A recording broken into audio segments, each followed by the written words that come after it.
Estou aqui de volta para mais uma análise temática e hoje com um tema extremamente importante, doação de órgãos. O título é Doação de órgãos é preciso educar para avançar e o título já traz então uma análise no qual o aluno precisa compreender as razões que levam, portanto, o Brasil a ter uma lista de espera enorme. É um tema extremamente importante ao tratar de uma questão que até hoje nós não resolvemos, mesmo depois de 20 anos, mais de 20 anos, da nossa lei, a Lei 9.434, que é de 97. A questão educacional realmente é o principal elemento que emperra o avanço do número de doações no Brasil. Nós precisamos, portanto, modificar esta capacidade, além das já existentes. O Brasil é um país territorialmente extenso, portanto, a nossa capacidade estrutural, ela encontra empecilhos em razão, é óbvio, do tamanho do nosso território. Porém, o principal problema, sem dúvida nenhuma, é a capacidade de orientação, de conscientização que a população brasileira não possui, principalmente pela ausência de programas governamentais ou de discussão nas famílias, nas escolas, isso é, nas instituições sociais.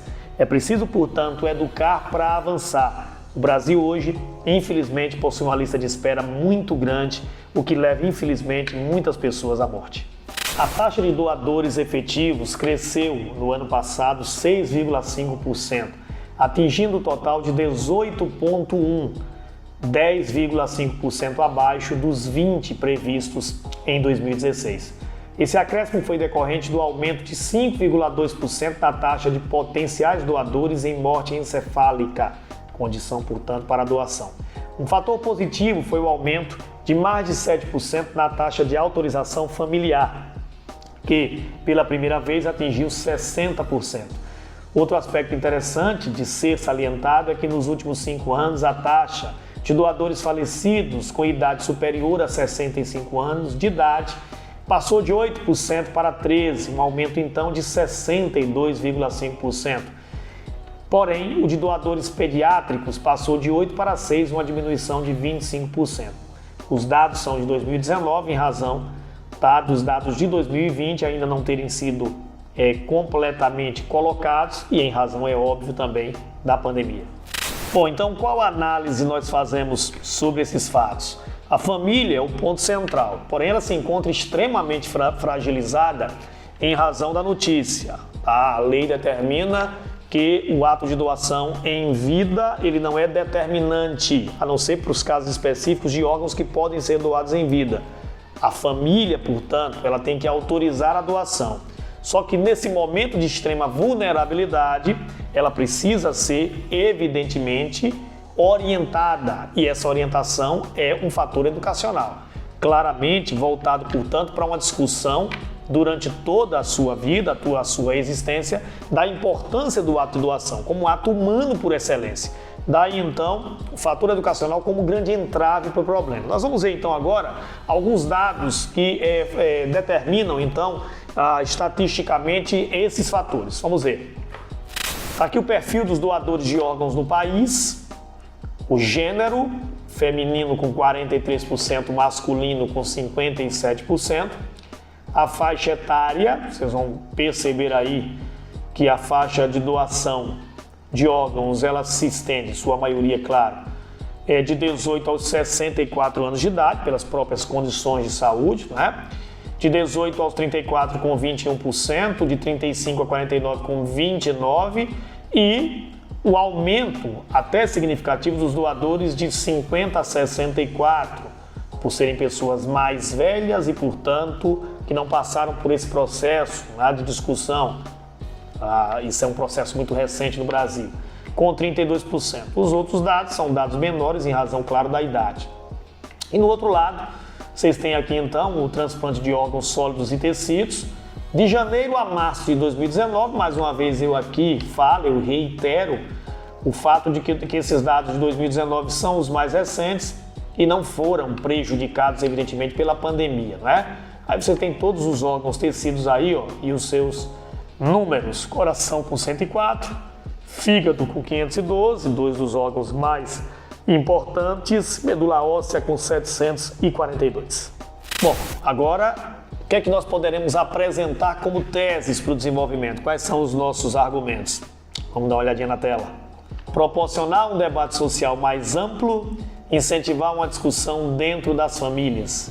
Nós entendemos que essas duas teses, esses dois argumentos, são os argumentos válidos dentro de uma perspectiva onde, de fato, o grande drama da doação de órgãos está exatamente na falta de conscientização, de educação.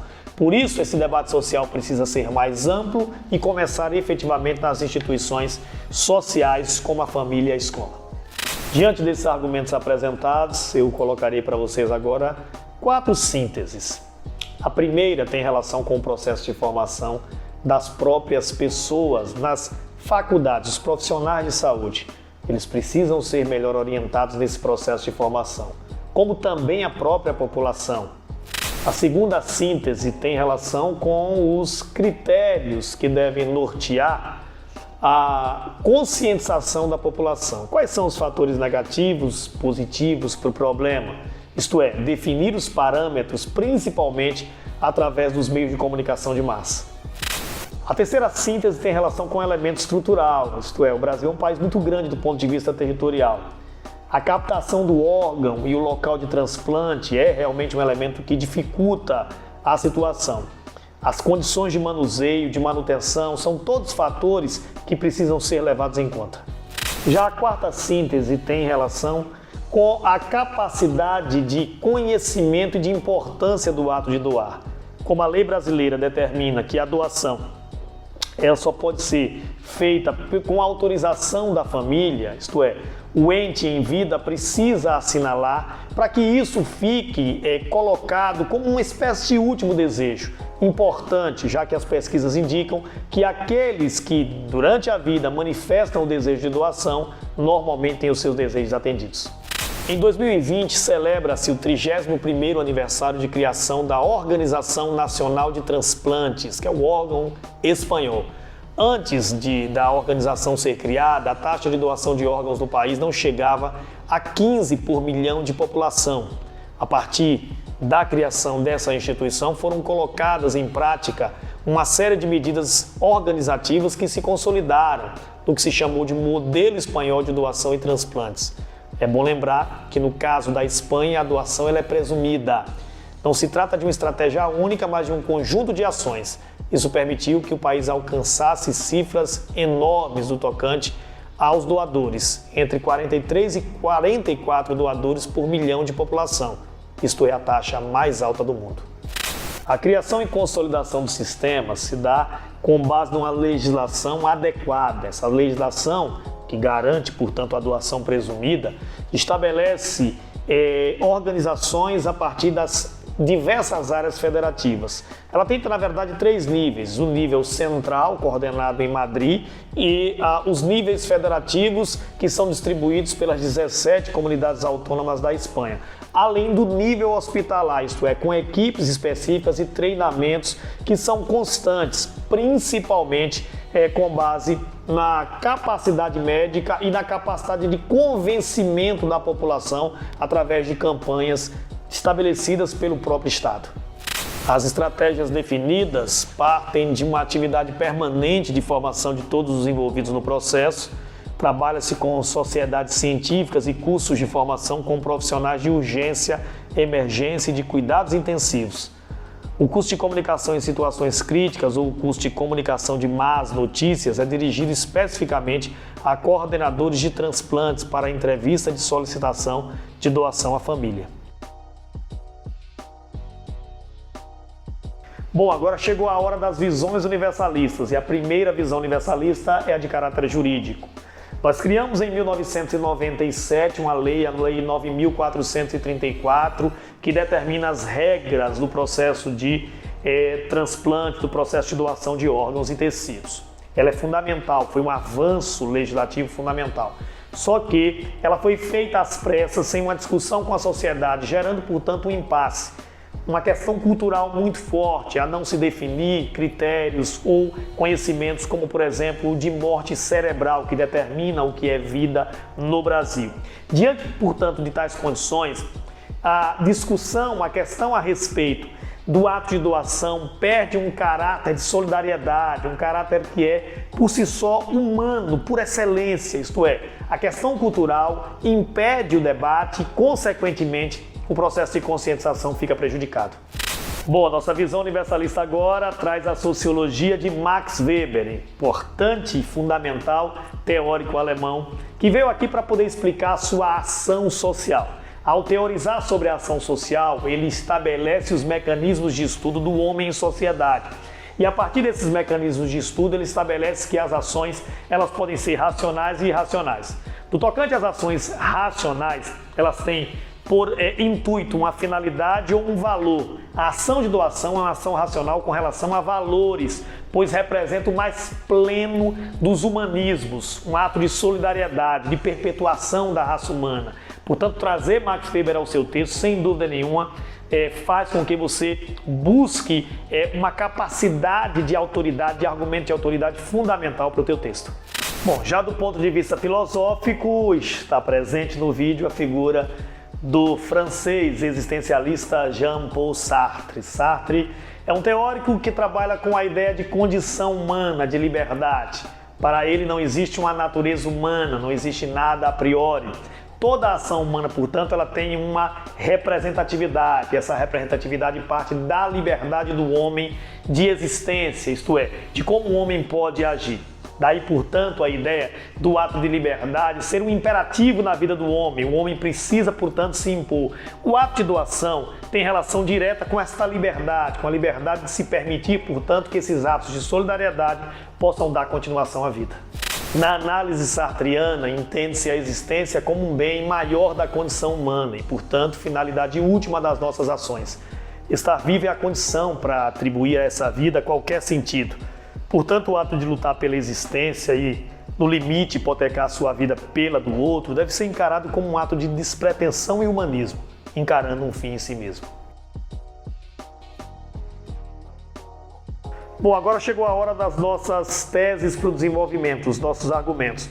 A primeira tese, já apresentada, fala em proporcionar um debate social mais amplo. O grande problema no Brasil está exatamente na falta de conscientização da população. As pessoas não discutem, não debatem isso, o que ocasiona, então, uma falta de doadores e uma lista de espera enorme. Se ocorresse, portanto, a maior conscientização da população e, nesse sentido, o Estado, ele precisaria se utilizar dos meios institucionais para proporcionar tal análise. Certamente nós teríamos um avanço muito grande, tá, no número de doadores. Vamos ver então como nós relacionamos e interpretamos para ganhar a competência 3 tal proposta de desenvolvimento. Vamos ver. O aumento do número de doadores de modo a equacionar a simetria entre estes e os receptores pressupõe uma campanha mais incisiva do Estado no sentido de preencher uma lacuna. Parte considerável da população desconhece os trâmites e a legislação concernente à doação, o que acaba permeando o debate de desconhecimento e preconceito. Nossa interpretação parte do princípio de defender a primeira tese com base no argumento de que a solidariedade pode estar reprimida nos cidadãos pelo elementar desconhecimento dos procedimentos. Qualquer campanha deve ter como pressuposto, portanto, a ênfase no despertar dessa solidariedade ao tempo em que reforce a importância da ausência de qualquer meio coercitivo, já que se tem que se preservar a total autonomia das pessoas envolvidas. Já a nossa segunda tese traz como ideia principal o incentivar uma discussão dentro das famílias. É importante lembrar, como coloquei na visão universalista de caráter jurídico, que a lei, apesar do avanço, ela trouxe um problema, ela não foi amplamente discutida na sociedade. Diante disso, nós temos uma ausência de análise nas instituições que dão início à ideia do ser coletivo, do ser social, a família e a escola. Se famílias e escolas não, de fato, perceberem tal lacuna, dificilmente nós conseguiremos avançar em tais propostas. Como nós percebemos essa relação e interpretação, vamos ver então aqui na tela.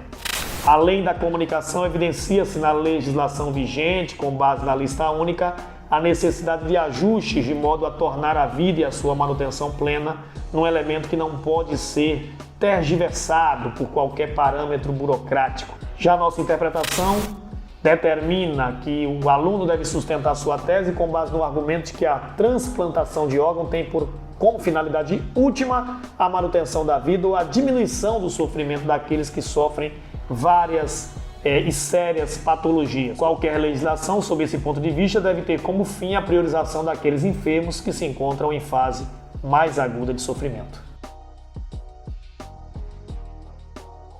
Por nossa proposta de solução, então, parte de diversos agentes mobilizadores. Estado enquanto instituição, eu estou falando no Estado no geral, em seus diversos ambientes federativos, União, Estados e municípios, ou organizações e instituições sociais, de organizações não governamentais a instituições sociais como a família e as escolas, tudo isso pode ser colocado. Mas o que é fundamental é pensar que o grande empecilho, a grande vicissitude, barreira para que nós possamos avançar no tocante ao aumento do número de doadores, sem dúvida nenhuma, é a falta de debate, de conscientização da importância do ato de doação.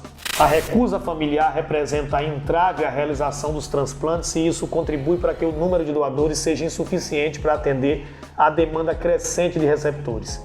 Essa postura vem sendo apontada como um dos fatores responsáveis pela escassez de órgãos e tecidos para transplantes. Nesse sentido, vale enfatizar a necessidade da família refletir sobre a importância da doação como gesto que pode salvar vidas. O desconhecimento da família em relação à doação de órgãos pode impedir que a doação seja efetivada. Diante, portanto, dos argumentos de conclusão, bons estudos.